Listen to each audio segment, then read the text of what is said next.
Hello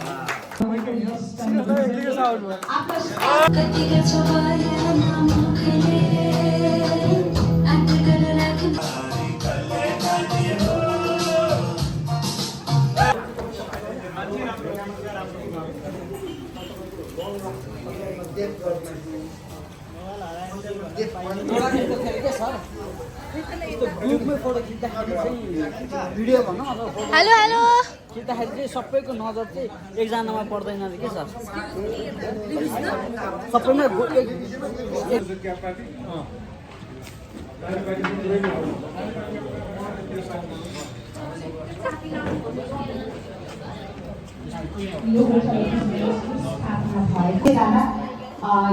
हलभित्र प्रवेश गरी कुर्सीहरूमा बस्नेहरूको लागि म अनुरोध गर्न चाहन्छु। हल बाहिर रहनु भएका आयोजन सम्पूर्ण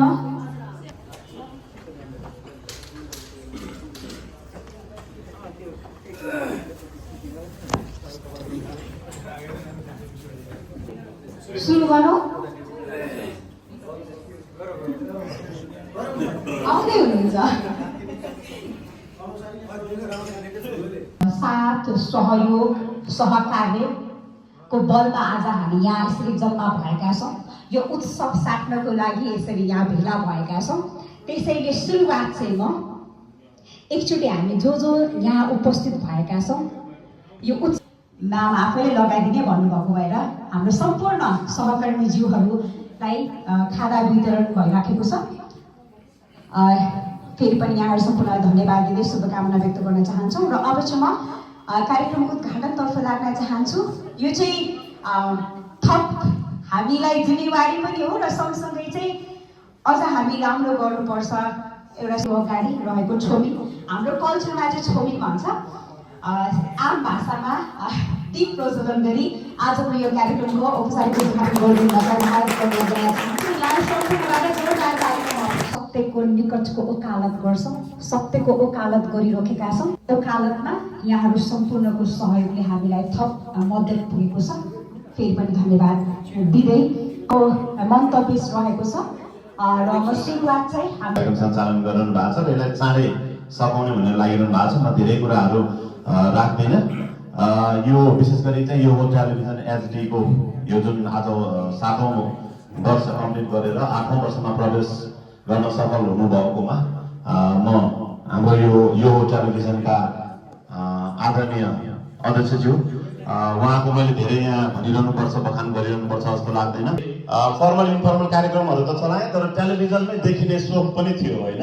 अब त्यसमा होइन इन्टरनेसनल पनि रेकग्नाइज चाहिँ एउटा यो टेलिभिजनमा एज अ चिफको रूपमा हामीले जीवन आदरणीय यस यो टेलिभिजनका अध्यक्षज्यू भाउजू अनि मनास्लु ओल्ड कलेजका अध्यक्ष राजन श्रेष्ठ, मेरो अर्धाङ्गिनी पनि यही, अनि यहाँ उपस्थित हाम्रो समाचार संयोजक हुनुहुन्छ लक्ष्मीराज भण्डारी, त्यसै गरी 100 होनहार व्यक्तिहरू वास्तवमा नेपाली पत्रकारिता जगतमा यो यति हामी मेहनत गरेर काम गरिरहेका छौँ। यो सबै जस चाहिँ तपाईहरूलाई जान्छ। आज हामी 7 वर्ष पुगेर 8 वर्षमा यो टेलिभिजन प्रवेश गराउँदैछौँ। यस क्रममा हामीले जे जति मेहनत गऱ्यौँ, अघि राजन सरले भन्दै हुनुहुन्थ्यो, त्यो कोभिडको बेलामा पनि हामी कसैले कुनै दिन बिदा लिएनौँ। त्यस्तो रिस्क मोलेर पनि खतराको अवस्थामा पनि हामीले काम गऱ्यौँ। हामी वर्तमानमा विश्वास गरेर काम गरिरहेका छौँ, अर्थात् भविष्यको बारेमा धेरै चिन्ता नगरी त्यति मेहनतका साथ हामी काम गरिरहेका छौँ।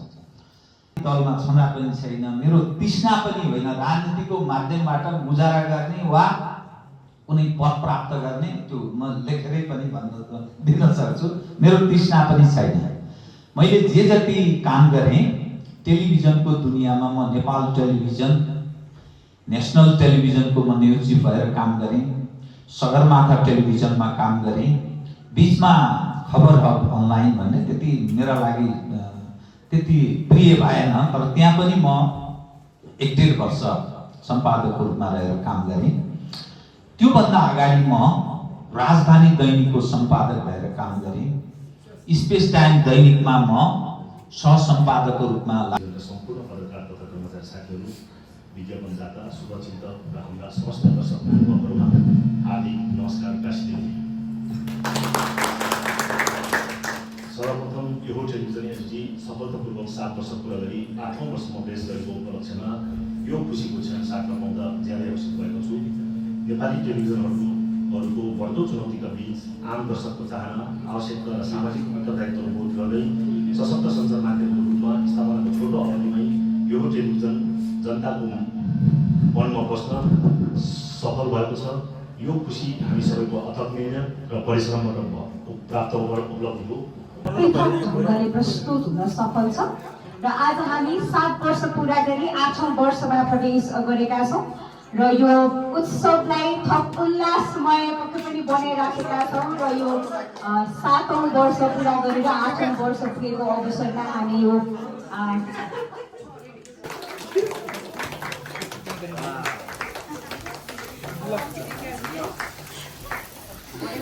सकिँदैन त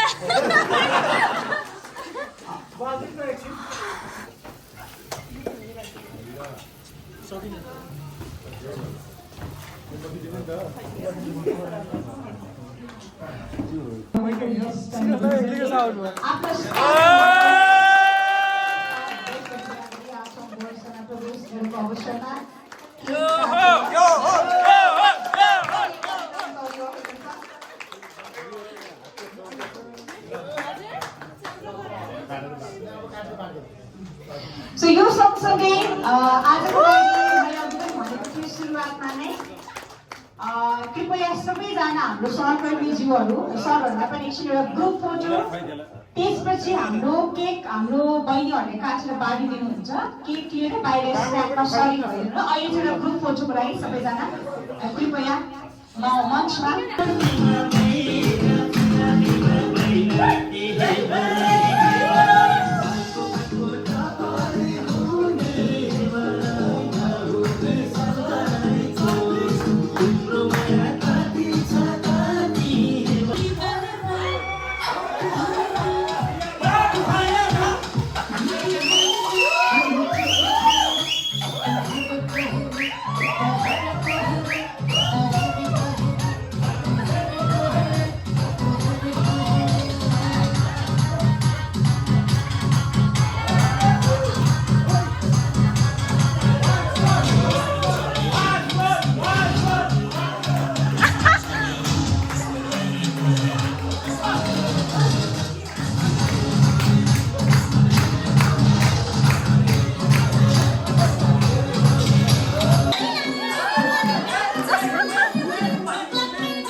मनको कुरा पढ्न आँखमा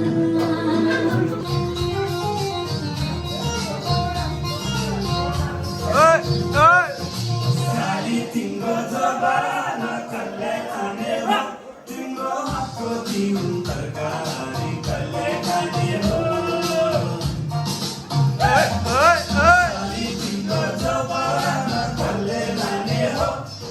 हातको तिम्रो तरकारी